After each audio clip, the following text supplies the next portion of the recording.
So, next step natin, lagay natin yung cable o yung wire. Tapos, press natin yung on. Ilagay natin siya sa TV. Hanggang sa i-connect natin ito, yung pinakadulo niya dun sa laptop natin sa USB.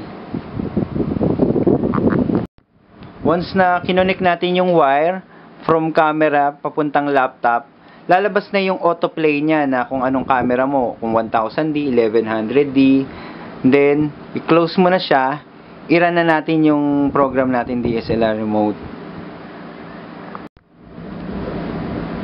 So, pag-run natin ng program, Photomatix Breeze, makikita nyo magkaroon na agad ng value yung TV niya, 1/20, ang ISO 1.6, ang exposure compensation niya is +2.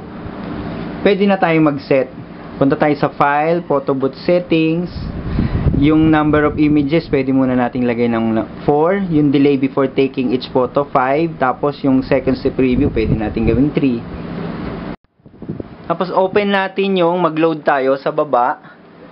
Press natin yung load. Hanapin natin yung file name na nilagay natin kanina, 2012.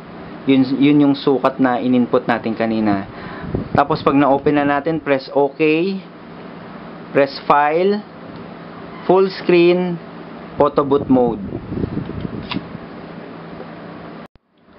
Okay, gawin natin File, Full Screen, Photo Booth Mode. So, position yourself. Ibig sabihin, ready na siya.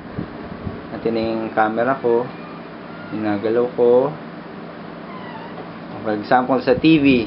Pag press mo ng left mouse, left button, magka-countdown na siya. 5, 4, 3, 2, okay, smile. So, yun na yung first shot niya. Yung second shot.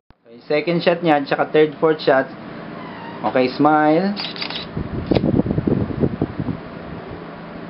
And then last one.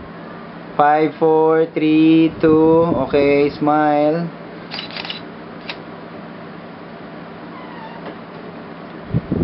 Okay. After nun, magre-render na siya. At the same time, magpi-print out na siya. Next batch na uli.